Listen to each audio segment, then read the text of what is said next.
প্রিয় দর্শক, আশা করি সবাই ভালো আছেন।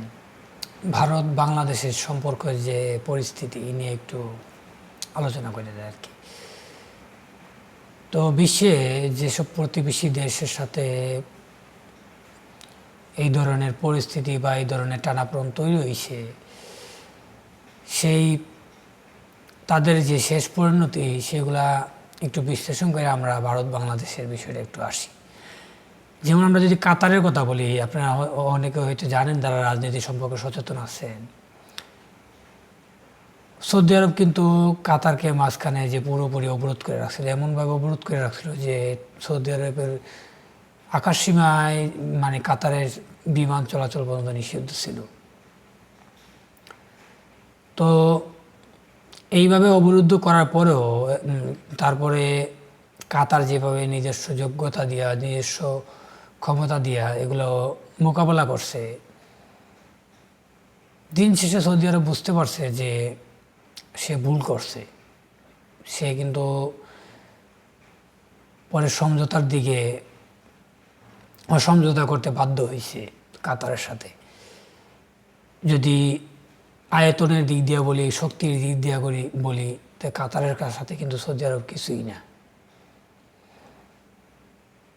তো আবার ইরানের কথা যদি বলি, ইরানকে যেভাবে ইউরোপিয়ানরা বা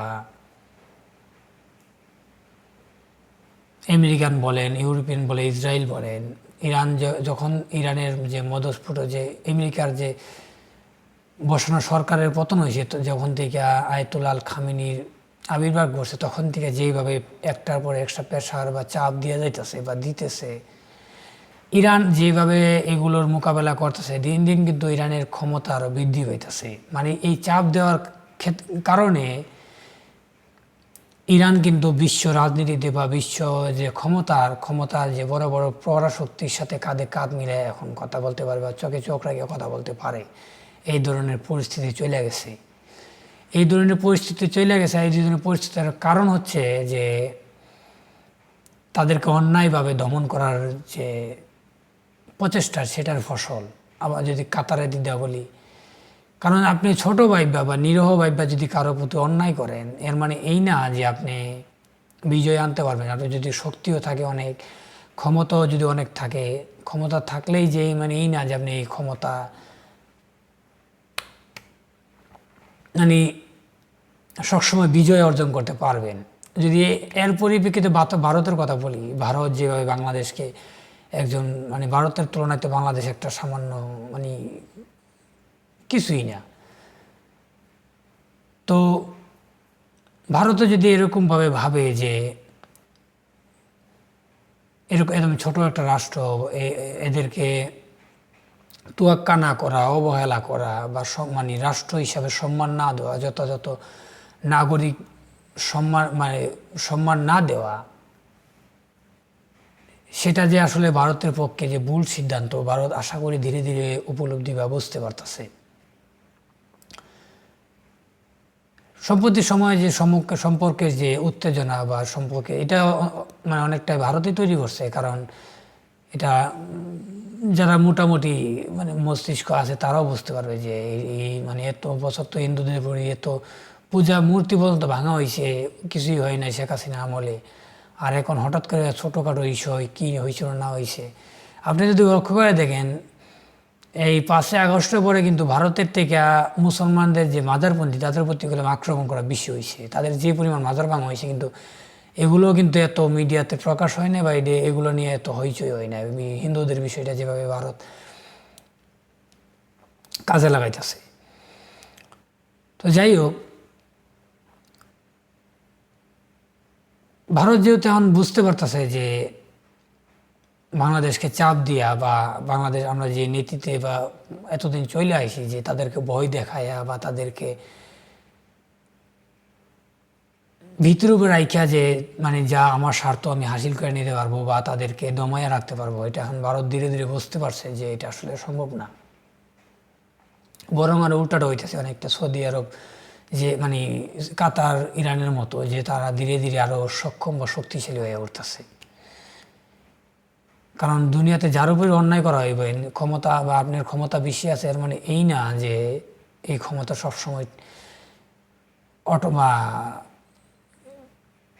এই ক্ষমতা সবসময় স্থিত থাকবে বা এই ক্ষমতায় আপনি বহাল থাকবেন। তো যেহেতু সম্পর্কে টানাপোড়েন ঘটছে, এখন ভারত যেহেতু পাকিস্তান চীন বা মানে বাংলাদেশ যেহেতু পাকিস্তান চীনের দিকে একটু ঝুঁকতেছে বা ভারতের কার্যকলাপের কারণে মানে ওই দিকে ঢইলা পড়তেছে, এই জন্য ভারত এখন মানে মোটামুটি একটু চিন্তিত বা উদ্বিগ্ন, এটাই স্বাভাবিক। আর এই পরিস্থিতির কারণে এখন যে পর্যায়ে চলে গেছে, ভারত আসলে মানে হয়তো যারা এই বিষয়টা মানে যে মানে নিয়ে খেলতে চাইছিল, তাদের মস্তিষ্ক এতটাই কাঁচা ছিল যে তারা এখন এটা সামাল দিতে পারতেছে না, যে ভারতের যে বাণিজ্যের সাথে বা চিকিৎসা বলেন, হোটেল বলেন, যে বাংলাদেশের সাথে যে এই ধরনের বাণিজ্য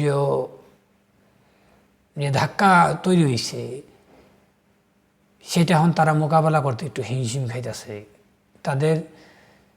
এটা তাদের আবারও একটা পরীক্ষায় যে তোমার মানে তাদের মস্তিষ্ক বা তাদের যে নীতি, সেই নীতিগুলো কত মানে কী পরিমাণ কাঁচা। এটা কারণে এটা যদি আপনি স্বাভাবিকভাবে এটা বোঝা যায় যে একটা দেশের সাথে যদি এই ধরনের আচরণ করি, সে যদি পাল্টা প্রতিক্রিয়া তার কাছে কী কী থাকতে পারে বা কী কী কার্ড তার কাছে আছে, কী কী কার্ড সে খেলতে পারে আর কি। তো একজন মোটামুটি খেলোয়াড়ের যদি এই ধরনের জ্ঞান না থাকে, সে খেলার ময়দানে বা রাজনীতির মাঠে আসলে তারে মানায় না বা এত কাঁচা মস্তিষ্ক নিয়ে রাজনীতি টিকা সম্ভব না। এই জন্য ভারতেরও এই যে বিষয়গুলো জানি না তারা কতটা দেখছিল। এখন ভারত কিছুটা মানে বলে না যে মানে মাইকার জিভায় পড়ে গেছে, না পারতাছে নিজের জনগণরে সামাল দিতে, না পারতাছে বাংলাদেশের সাথে স্বাভাবিক সম্পর্কে আবার ফিরাইতে। তো আবার এখন যে ভারতের যে পররাষ্ট্র সচিব বাংলাদেশে আসতেছে, এটা অনেকটা সমঝোতার দিকে চাইতেছে ভারত, কিন্তু ভারত এই বিষয়টাকে এত গোলা করে ফেলাইছে বা এত বিশৃঙ্খলার দিকে নিয়ে গেছে, এখন ভারতও নিজের জনগণরে বা নিজের দেশটাকে সামলাইতে পারতেছে না। তো যদি এখন পররাষ্ট্র সচিব বাংলাদেশে আসে, আমাদের বাংলাদেশের উচিত যে সেটাকে ভারতের যে একটু নম্রতা বা একটু পিছু হাঁটা, এটাকে যাতে আমরা কল্যাণের দিকে বা ভালোর দিকে কাজে লাগাই, সেটাকে যাতে আমরা নষ্ট না করে ফেলি। আমরা যাতে সেটাকে অহংকার হিসেবে না নিই যে আমাদের বিজয় হয়েছে বা ভারতের পরাজয় হয়েছে, এই ধরনের কোনো মনোভাব যাতে আমরা না রাখি। কারণ ভারত বাংলাদেশের যদি সম্পর্কের দূরত্ব ঘটে, এটা দুই দেশেরই ভয়ঙ্কর পরিস্থিতি নিয়ে আসবে, এটাই স্বাভাবিক। যত স্বাভাবিক থাকে, যত শৃঙ্খলাবদ্ধ থাকে, ততই আমাদের দুই দেশের জন্যই কল্যাণ। তো আমরা চেষ্টা করি যাতে ভারতের যে একটু নম্রতা ভাব এখন আসছে, সেটাকে যাতে কল্যাণের দিকে বা আরও উন্নত হওয়ার দিকে কাজে লাগায়। ভারতও যেহেতু এখন উপলব্ধি বা বুঝতে পারতেছে যে এই দেশে জনগণের সাথে এখন আর আগ্রাসী বা আগের মতো নীতি কাজ করা সম্ভব না। তারা যেহেতু ধীরে ধীরে বুঝতে পারে, তারাও যদি শুধরাইবার চেষ্টা করতেছে, আর আমরাও যাতে চেষ্টা করি যাতে এই অপশনটাকে বা এই পরিস্থিতিকে সুন্দরভাবে কল্যাণের দিকে বা আমাদের আরও উন্নত হওয়ার দিকে কাজে লাগাই। বিএনপির তরফ থেকে তারেক রহমান তার দলকে যেভাবে এখন একরকম একটা বিশৃঙ্খল এত বছরের যে এক ধরনের ছড়ানো ছিটানো অবস্থা ছিল, যেভাবে যে সে আপ্রাণ চেষ্টা করতেন তার দলের নেতাকর্মীরে আরও মানবিক বানানো, জনগণের কাছে আরও নিজেকে জনগণের প্রার্থী হিসেবে উপস্থাপন করার উনি ওনার তরফ থেকে সর্বোচ্চ চেষ্টা করতেছেন যতটুকু দেখলাম, যে ওনার দল গুছানোর ক্ষেত্রে। তো আমরা যাতে নিজস্ব দেশের যে নাগরিক আছে, সবাই যাতে নিজের তরফ থেকে চেষ্টা করি যে খুব সূক্ষ্মভাবে পা রাখার বা খুব সতর্ক থাকা, যাতে আমাদের ভুলের কারণে বড় সড়ো কোনো ক্ষতি না হয়ে যায়। কারণ বাংলাদেশে এমন একটা অবস্থিতে আছে, এমন একটা স্থিতিতে আছে যে যদি একটা পাও ভুল ভুল কোনো সিদ্ধান্ত হয়ে গেলে আর মাসুলটা কিন্তু অনেক ভয়ানক বা অনেক বিপর্যয় টেনে নিয়ে আসতে পারে।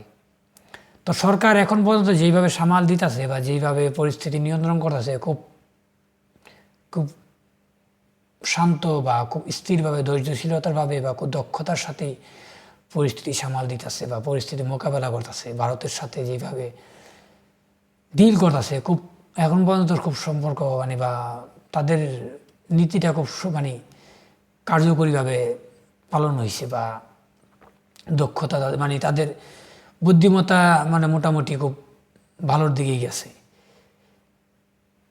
ধন্যবাদ সবাইকে। মানে আমি আমার তরফ থেকে যতটুকু বোঝানোর চেষ্টা করলাম। ভালো থাকবেন সবাই, ধন্যবাদ।